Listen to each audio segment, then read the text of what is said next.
오늘 전체 본문은 25절부터 37절인데 예수님이 한 율법 교사와 대화를 나누시는 말씀입니다. 예수님이 그 율법 교사와 대화를 나눌 때에 30절부터 37절에서 선한 사마리아인의 비유라고 하는 비유를 들려주십니다. 이 비유는 예수님을 믿지 않는 사람들도 잘 알고 있는 너무나 유명한 비유입니다. 그래서 보통 사람들에게도 선한 사마리아 사람이라고 하면 사랑을 베푸는 사람을 지칭하는 그런 말로 쓰이기도 합니다. 한 율법 교사가 예수님을 찾아왔습니다. 그런데 선한 의도를 가지고 찾아온 것이 아니고 예수님에게 질문을 통해서 예수님을 곤경에 빠뜨리려고 찾아왔다고 성경은 말씀해 줍니다. 그래서 그 율법 교사가 예수님에게 첫 번째 질문을 던지게 되는데 그것은 내가 무엇을 하여야 영생을 얻겠습니까? 그런 질문입니다. 내가 무엇을 해야 영생을 얻을 수 있습니까? 라고 질문할 때에 예수님이 그에게 다시 되물으시게 되는데 예수님의 물음은 이것입니다. 율법에 무엇이라고 되어 있느냐? 그렇게 다시 물었습니다. 그때 그 율법 교사가 대답을 하는데 오늘 27절 말씀입니다. 함께 봉독합니다. 대답하여 이르되 내 마음을 다하며 목숨을 다하며 힘을 다하며 뜻을 다하여 주 너의 하나님을 사랑하고 또한 내 이웃을 내 자신같이 사랑하라 하였나이다. 아멘.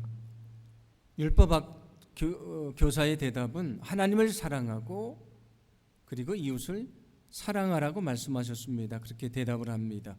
그의 대답은 100점짜리 대답이었습니다. 아주 정확한 대답이었습니다. 마태복음 22장을 보시면 한 율법사가 예수님에게 찾아와서 여러 가지 계명 중에서 어떤 계명이 제일 큰 계명입니까? 율법 중에서 어떤 계명이 으뜸이 되는 계명입니까? 이렇게 질문한 적이 있습니다. 그때 예수님께서 뭐라고 대답하시냐면 주 너의 하나님을 사랑하고 내 이웃을 내 자신과 같이 사랑하라 말씀하셨습니다. 오늘 성경에 나오는 율법 교사는 예수님이 말씀하셨던 그 말씀으로 대답을 했습니다. 그러니까 율법 중에 가장 중요한 것이 무엇인지를 알고 있었던 사람이라고 하는 것입니다. 하나님이 원하시는 삶이 무엇인지를 알고 있었던 사람입니다. 예수님이 그의 대답을 칭찬하시니까 율법 교사가 좀 우쭐해지지 않았겠습니까? 그래서 자기를 더 좋게 보이려고 두 번째 질문을 합니다. 그 두 번째 질문은 하나님을 사랑하고 이웃을 사랑하라고 말씀하셨는데 그러면 내가 사랑해야 될 나의 이웃은 누구입니까? 라고 하는 두 번째 질문입니다. 그 질문을 받은 다음에 예수님이 하나의 비유를 말씀해 주시는데 그게 바로 선한 사마리아인의 비유입니다. 예수님도 말씀하셨고 오늘 한 율법 교사가 대답을 했던 것처럼 율법 중에서 가장 으뜸이 되는 계명은 사랑하라고 하는 계명입니다. 하나님을 사랑하고 이웃을 사랑하라고 하는 말씀입니다. 그래서 로마서 13장 10절 말씀도 보시면 사랑이 율법의 완성이다 그렇게 말씀을 하고요. 예수님도 요한복음 13장 34절에서 내가 너에게 새 계명을 주는데 새 계명은 서로 사랑하라고 하는 것이다 그렇게 말씀해 주셨습니다. 율법 중에 으뜸이 되는 것, 계명 중에 계명은 사랑하라고 하는 것입니다. 오늘 성경 말씀은 이처럼 가장 중요한 계명인 사랑, 그 사랑이 어떤 것인지 우리가 어떻게 사랑해야 되는지를 잘 말씀해 줍니다. 오늘 이 말씀을 통해서 우리가 사랑이 무엇인지를 깨닫고 진정한 사랑이 어떤 것인지를 깨닫고 진심으로 사랑할 것을 결심할 수 있는 그런 귀한 시간이 되기를 간절히 소망합니다. 오늘 율법교사가 예수님의 질문에 대해서 100점짜리 대답을 했습니다. 그는 하나님이 원하시는 삶이 무엇인지를 알고 있었습니다. 하나님을 사랑하고 이웃을 사랑하는 것입니다. 그런데 이 하나님이 원하시는 삶을 잘 알고 있었던 율법교사에게 예수님이 이렇게 말씀하십니다. 오늘 28절인데 함께 봉독합니다. 예수께서 이르시되 내 대답이 옳도다. 이를 행하라. 그러면 살리라 하시니. 아멘. 내 대답이 옳도다. 하나님을 사랑하고 이웃을 사랑하는 것이 하나님의 뜻이라는 건 분명한 것이다. 그렇다면 너는 알고 있는 대로 살아가라고 말씀하십니다. 오늘 이 말씀을 통해 우리는 진정한 사랑이 무엇인지를 알게 됩니다. 율법 교사는 사랑을 알고 있었습니다. 그런데 사랑을 안다고 능력이 되는 것이 아닙니다. 그 사랑을 실천할 때에 능력이 되는 것입니다. 사랑할 때 하나님의 역사가 있는 것입니다. 오늘 성경은 우리에게 분명하게 말씀해 줍니다. 사랑은, 진실한 사랑은 아는 것이 아니고 사랑하는 것입니다. 사랑의 능력은 사랑을 아는 것에서 나오는 것이 아니고 사랑하는 것에서 나온다고 하는 말씀입니다. 고린도전서 13장을 보시면 사랑이 무엇인지를 잘 말씀해 줍니다. 그래서 우리가 흔히 사랑장이라고 말하는데 그 사랑장을 좀 묵상하시며 깊이 묵상하시며 읽어보시기 바랍니다. 그러나 우리가 그 사랑장을 통해서 사랑을 안다고, 사랑을 깨달았다고 그 사랑이 능력이 되는 것이 아닙니다. 사랑할 때의 능력으로 나타나게 되는 것입니다. 우리가 사랑할 때에 그 사랑이 능력이 된다는 것을 믿으시기를 바랍니다. 그래서 율법교사에게 내가 사랑이 무엇인지를 알고 있는 것은 좋은 것이지만 안다고 거기에 만족하지 말고 너는 사랑하는 자가 되라고 말씀을 합니다. 사랑할 때의 능력이 나타나기 때문입니다. 그래서 야고보서 2장 15절과 16절도 이렇게 말씀합니다. 만일 형제네 자매가 헐벗고 일용할 양식이 없는데 너희 중에 누구든지 그에게 이르되 평안히 가라, 덥게 하라, 배부르게 하라 하며 그 몸에 쓸 것을 주지 아니하면 무슨 유익이 있으리요. 아멘. 헐벗고 가난한 사람에게 너는 평안히 가라, 배부르게 하라 말하면서 그에게 필요한 것을 채워주지 않으면 진실한 사랑이 아니라고 하는 것입니다. 사랑은 마음으로만 하는 것도 아니고요, 우리 입술로만 하는 것도 아니고 사랑하는 것이라고 하는 말씀입니다. 요한일서 3장 18절도 이렇게 말씀합니다. 함께 봉독합니다. 자녀들아, 우리가 말과 혀로만 사랑하지 말고 행함과 진실함으로 하자. 아멘. 우리가 입술로만 사랑하는 것은 진정한 사랑이 아니라고 말씀해 줍니다. 사랑을 아는 것이 아니고 사랑하는 것이 진정한 사랑이라고 말씀해 주고 있는 것입니다. 여러분, 혹시 여러분의 마음속에 사랑의 마음은 있지만 그 사랑을 말하지 않고 만약에 사랑으로 섬겨주지 않은 사람이 있다면 오늘 여러분이 그 사람에게 여러분의 사랑의 마음을 말하고 그를 사랑으로 섬겨주기를 간절히 소망합니다. 아무리 우리 마음속에 사랑이 있어도 사랑을 말하지 않고 사랑하지 않으면 능력으로 나타나지 않습니다. 그러나 우리가 사랑하면 사랑의 능력을 경험하게 될 것입니다. 그 사랑의 능력은 우리의 생각을 뛰어넘는 놀라운 능력입니다. 우리가 진실로 사랑을 아는 자가 아니고 사랑하는 자가 되기를 간절히 소망합니다. 진정 사랑할 때에 사랑의 능력을 보게 될 것이고요, 그 사랑의 능력이 한 영혼을 변화시키는 것뿐만이 아니고 이 세상을 변화시키는 그런 위대한 능력으로 나타나게 될 줄로 믿습니다. 예수님이 들려주신 그 선한 사마리아인의 비유의 내용은 이런 것입니다. 한 사람이 예루살렘에서 여리고로 내려가다가 거기서 강도를 만나게 됐습니다. 그래서 옷이 벗겨지고 매를 맞아서 거의 죽게 된 상태에 이르게 되었다고 말씀을 합니다. 근데 그때 한 제사장이 그 강도 만난 사람을 보고도 그냥 지나가게 됐습니다. 이어서 레위인도 그것을 보고 그냥 지나갔다고 말씀을 합니다. 이 제사장과 레위인은 유대인들의 종교 지도자들입니다.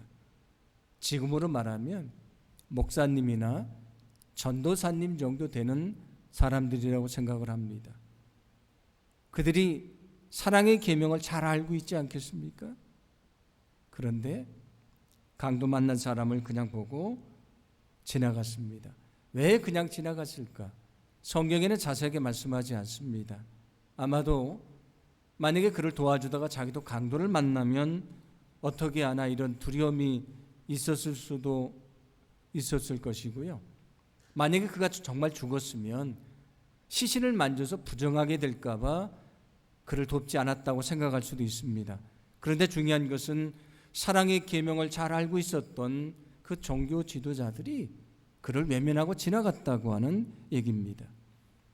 이어서 한 사람, 사마리아 사람이 그곳을 지나갑니다. 그리고 그를 정성스럽게 돌봐줬다고 하는 것이 오늘 성경의 말씀인데, 그 말씀 속에서 우리는 진정한 사랑이 무엇인지를 깨닫게 됩니다. 오늘 33절은 이렇게 말씀하는데 함께 봉독합니다. 어떤 사마리아 사람은 여행하는 중 거기 이르러 그를 보고 불쌍히 여겨. 아멘. 앞에 지나갔던 제사장이나 레위인과 이후에 지나간 사마리아 사람이 전혀 다른 것이 있습니다. 강도 만난 사람을 보고 느낀 그의 마음이 달랐던 것입니다. 사마리아 사람은 강도 만난 사람을 보고 마음속에 긍휼히 여기는 마음, 불쌍히 여기는 마음이 들게 됐습니다. 사랑은 어디서 시작이 되는가? 우리의 마음에서 시작이 되는 것입니다. 우리의 마음에서 어떤 사람에 대해서 정말 긍휼히 여기는 마음, 그를 불쌍히 여기는 마음이 생길 때 사랑이 나타나게 된다는 것입니다. 여기서 우리는 진정한 사랑을 배우게 되는데, 진정한 사랑은 무엇이냐면 우리의 마음을 내어주는 것입니다. 우리의 마음이 정말 그를 향하지 않으면 그를 진심으로 사랑할 수가 없다는 말씀입니다. 그런데 그는 마음으로만 사랑한 것이 아닙니다. 이어서 34절 35절 말씀을 보시면 어떻게 했다고 말씀을 합니까? 그에게 다가가서 그 상처를 치료해 주고요, 그것만이 아니고 그를 데리고 주막으로 갔습니다. 그리고 하룻밤을 지내면서 그를 돌봐줬다고 성경은 말씀해 줍니다. 이것을 통해 또 하나의 사랑을 배우게 됩니다. 진실한 사랑은 무엇인가? 그와 기꺼이 함께하는 것, 그를 위해 시간을 내어주는 것이 진정한 사랑이라고 하는 것입니다. 진정한 사랑은 우리의 시간을 기꺼이 내어주는 것입니다. 그들과 함께하는 것이 진정한 사랑이라는 것을 기억하시기를 바랍니다. 그런데 거기서 멈추지 않습니다. 다음 날이 됐을 때에 주막 주인에게 데나리온 2를 줬다고 말씀을 합니다.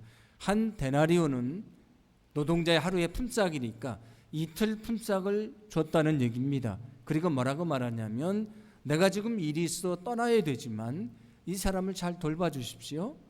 만약에 돈이 모자라면 내가 돌아오는 길에 갚겠습니다. 그렇게 얘기를 합니다. 그를 위해서 자신의 재물까지도 아낌없이 내어주었습니다. 아는 사람이 아니고요, 길에서 만난 강도 만난 사람이었습니다. 여기서 우리는 또 하나의 사랑을 깨닫게 됩니다. 사랑은 무엇인가? 진정한 사랑은 내가 소중하게 여기는 것도 아낌없이 내어줄 수 있는 게 진정한 사랑이라는 것입니다. 그게 진정한 사랑입니다. 누가 그 사랑을 우리에게 보여주셨는가? 예수님이 이 땅에 오셨습니다. 왜 오셨습니까? 우리를 구원해 주려고 오셨습니다. 그리고 어떻게 하셨습니까? 가장 소중한 생명, 하나밖에 없는 생명, 그 생명을 저 십자가에 내어 주심으로 우리를 사랑하시고 우리를 구원해 주셨습니다. 성경은 이렇게 말씀합니다. 마가복음 10장 45절을 함께 봉독합니다. 인자가 온 것은 섬김을 받으려 함이 아니라 도리어 섬기려 하고 자기 목숨을 많은 사람의 대속물로 주려 함이니라. 아멘. 예수님의 사랑은 어떤 사랑입니까? 예수님의 사랑은 가장 소중한 생명을 내어주시는 사랑입니다. 그 사랑이 우리를 구원한 것입니다. 오늘 성경에 나오는 선한 사마리아 사람도 그렇게 사랑을 했습니다. 마음을 내어주고요, 시간을 내어주고 자기의 소중한 것을 내어주며 그를 사랑해 줬다고 말씀합니다. 사랑은 저절로 되는 것이 아닙니다. 우리의 소중한 것을 내어줄 때에 사랑할 수 있는 것입니다. 여러분, 진정한 사랑은 자신에게 소중한 것을 내어주는 것임을 기억하시기를 바랍니다. 진실한 사랑은 무엇인가? 진실한 사랑은 자신에게 소중한 것을 내어주는 것입니다. 우리의 것을 온전히 내어줘야 사랑할 수 있다고 하는 말씀입니다. 그래서 성경은 사랑의 수고라고 말씀을 합니다. 우리가 수고하지 않으면 사랑할 수가 없는 것입니다. 오늘 선한 사마리아 사람처럼 마음을 내주고요, 시간을 내주고 나의 소중한 것을 내주지 않으면 사랑할 수가 없다고 하는 말씀입니다. 우리가 세상을 살아가면서 많은 사람들을 만나게 되지 않습니까? 직장에서도 만나고, 우리 가족들도 있고, 성도들도 있고, 목장 식구들도 있고, 우리가 만나는 이웃들이지 않습니까? 여러분, 그 주님의 마음으로 그들을 사랑하게 되기를 간절히 소망합니다. 우리가 이웃사랑의 계명을 아는 것에 머무르지 않고요, 우리가 그 사랑이 원하시는 대로 사랑함을 통해서 이 땅에 하나님의 큰 영광을 드러낼 수 있기를 간절히 소망합니다. 사랑은 내어주는 것이라고 말씀드렸습니다. 그래서 우리에게 수고가 필요한 것입니다. 그 수고는 힘든 것이지요. 그러나 수고를 통해 얻게 되는 사랑의 열매는 위대한 것입니다. 그 열매는 놀라운 것입니다. 우리가 사랑의 수고를 아끼지 않을 때에 놀라운 사랑의 기쁨과 그 열매를 얻는 귀한 역사를 이루게 될 줄로 믿습니다. 오늘 율법 교사가 예수님에게 두 번째 질문을 던집니다. 하나님을 사랑하고 이웃을 사랑하라고 말씀하셨는데, 하나님을 사랑하는 것은 내가 잘 알 것 같습니다. 그러면 이웃을 사랑해야 되는데, 그럼 나의 이웃이 누구입니까? 그런 질문을 하게 됩니다. 예수님이 그 말씀을 들으시고 비유를 들려주신 다음에 대답을 하십니다. 그리고 율법 교사의 대답이 이어지는데, 오늘 36절과 37절 말씀을 함께 봉독합니다. 내 생각에는 이 세 사람 중에 누가 강도 만난 자의 이웃이 되겠느냐? 이르되 자비를 베푼 자니이다. 예수께서 이르시되 가서 너도 이와 같이 하라 하시니라. 아멘. 그 당시 유대인들은 누구를 이웃이라고 생각했냐면 같은 민족, 유대인들만 이웃이라고 생각을 하고요, 또 같은 신앙을 가진 사람들만 이웃이라고 생각을 했습니다. 그들이 생각하는 이웃의 범위는 같은 민족, 같은 신앙을 가진 사람입니다. 오늘 율법 교사는 내가 사랑해야 될 이웃이 누구입니까? 라고 질문하는데, 예수님의 이어지는 질문은 무엇입니까? 누가 강도 맞는 사람의 이웃이 되어 주었느냐? 그런 질문입니다. 이 질문을 통해서 깨우쳐주고 있는 것입니다. 이웃이기 때문에 사랑하는 것이 아니고요, 우리가 진심으로 사랑하면 그의 이웃이 되는 것이고, 그럴 때 우리는 이웃 사랑의 계명을 이루어가는 것이다. 그런 말씀입니다. 진정한 사랑은 무엇인가? 나의 이웃이기 때문에 사랑하는 것이 아니고요. 내가 사랑하면 내가 그의 이웃이 된다는 것을 기억하시기를 바랍니다. 우리가 이웃이기에 사랑하는 것이 아니고요. 사랑하면 이웃이 된다고 하는 말씀입니다. 우리가 서로 그리스도인들 한 교회를 섬기는 우리를 형제 자매라고 말하지 않습니까? 어떻게 우리가 형제와 자매가 될 수 있습니까? 어떻게 우리가 영적인 가족이 될 수 있습니까? 우리가 사랑하기 때문에 형제 자매가 되는 것이고요. 가족이 되는 것입니다. 만약에 우리가 사랑하지 않으면 형제가 될 수도 없고 가족이 될 수도 없고 자매가 될 수도 없는 것입니다. 사랑할 때에 이웃이 된다는 말씀입니다. 그래서 예수님이 사랑하라고 말씀하시면서 누구를 사랑하라고 말씀하셨습니까? 너의 원수를 사랑하라. 너의 원수까지 사랑해라. 그리고 그를 위해 기도해 주라고 말씀하십니다. 그러면서 이어서 말씀하시는데 마태복음 5장 46절과 47절 말씀을 봉독합니다. 너희가 너희를 사랑하는 자를 사랑하면 무슨 상이 있으리요? 세리도 이같이 아니하느냐? 또 너희가 너희 형제에게만 무난하면 남보다 더하는 것이 무엇이냐? 이방인들도 이같이 아니하느냐? 아멘. 나를 사랑해 주는 사람을 사랑하는 것, 나의 형제라고 생각하는 사람만 사랑하는 것은 누구나 하는 것이다. 그 사랑은 세리 같은 죄인도 하는 것이고 이방인들도 하는 것이다. 하나님이 우리에게 요구하시는 사랑은 그것을 뛰어넘는 사랑이다. 어떤 사랑인가? 원수임에도 그를 사랑하고 그의 이웃이 되어주는 것입니다. 그게 진정한 사랑이라고 말씀해 주고 있고요. 이웃 사랑의 계명을 이루는 것이라고 말씀해 줍니다. 오늘 여기 강도 만난 사람이 어떤 사람일까? 성경에는 정확하게 나와 있지는 않습니다. 그런데 성경을 연구하는 사람들은 그는 유대인이었을 것이라고 생각을 합니다. 그런데 그를 돌봐준 사람이 누구냐면 사마리아 사람입니다. 사마리아 사람은 어떤 사람들인가? 솔로몬 이후에 이스라엘이 남과 북으로 나뉘어지게 됩니다. 북이스라엘과 남왕국 유다가 세워지게 됩니다. 우리나라가 남과 북으로 분열된 것처럼 이스라엘도 남과 북으로 분열이 됐습니다. 그런데 그 북이스라엘 사람들은 하나님을 섬긴다고 하면서도 우상을 섬기기 시작을 합니다. 그래서 하나님의 정통신앙에서 벗어나기 시작을 합니다. 나중에 아수르가 침입을 해서 북이스라엘이 멸망을 당하게 되는데 그때에 이방 민족들을 그 땅으로 보내서 그 북이스라엘 사람들과 어울려서 결혼하며 살게 합니다. 그렇게 혈통적으로도 벗어나게 되지 않았습니까? 거기 수도가 사마리아입니다. 북이스라엘의 수도가 사마리아이기 때문에 사마리아 사람들이라고 부르게 됐습니다.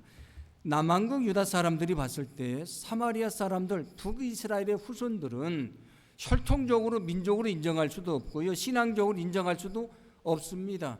그래서 끊임없이 싸움을 하게 되지요. 그래서 사마리아 사람들은 유대인들에게 원수가 됩니다. 그뿐만이 아닙니다. 오랜 포로 생활을 끝나고 돌아와서 유대인들이 성전을 짓자고 하는데 사마리아 사람들이 내려와서 같이 짓자고 말합니다. 그때 유대인들이 거부를 하지요. 너희들은 우리와 같은 신앙을 갖고 있지도 않고 한 민족으로 인정해 줄 수가 없다고 얘기합니다. 그래서 사마리아 사람들이 성전 건축을 방해를 해서 15년간이나 성전 건축이 멈추게 됐습니다. 그러니 유대인들에게 사마리아 사람은 상종할 수 없는 원수가 됐습니다. 성경에도 나오는 것처럼 유대인들은 사마리아 지역을 지나가지 않고요, 거기를 돌아서 지나갔습니다. 더러운 땅이라고 생각을 했습니다. 그런데 강도 만나 죽어가는 사람이 있는데 같은 민족인 사랑의 계명을 잘하는 제사장과 레위인은 그냥 지나갔지만 그를 치료해 준 사람은 지금 죽어가는 사람이 원수라고 생각하는 사마리아 사람입니다. 내가 원수라고 생각했던 그 사람이 나를 치료해 줬다는 얘기는 유대인들에게 매우 충격적인 이야기입니다. 그런데 하나님은 우리에게 그런 사랑을 하라고 말씀해 주십니다. 그게 진정한 사랑이라고 오늘 가르쳐 주는 것입니다. 예수님이 우리를 위해 죽으셨습니다. 우리가 언제, 우리가 어떠한 모습을 가지고 있을 때 예수님이 나를 위해 죽으셨습니까? 로마서 5장 10절 말씀은 내가 하나님과 원수 됐을 때 나를 위해 죽으셨다고 말씀을 합니다. 예수님의 사랑이 무엇입니까? 오늘 선한 사마리아 사람이 자기를 원수라고 생각하는 사람을 치료해 줬던 것처럼 예수님이 하나님과 원수된 나를 위해 죽으셨던 것처럼 그렇게 사랑하는 게 그게 진정한 사랑입니다. 여러분, 저와 여러분의 마음속에 그런 진정한 사랑이 있기를 간절히 소망합니다. 사랑을 안다고 능력이 되지 않습니다. 사랑할 때 능력이 되는 것입니다. 사랑할 때 역사가 나타난다고 성경은 분명히 말씀해 주고 있습니다. 그래서 사랑의 계명을 알고 있던 율법 교사에게 주님이 말씀하십니다. 가서 너도 이와 같이 행하라. 선한 사마리아 사람처럼 너도 사랑을 행하는 자가 되라고 말씀해 주십니다. 예수님이 우리를 사랑하셨습니다. 하늘 보좌에서 마음으로만 사랑하셨는가?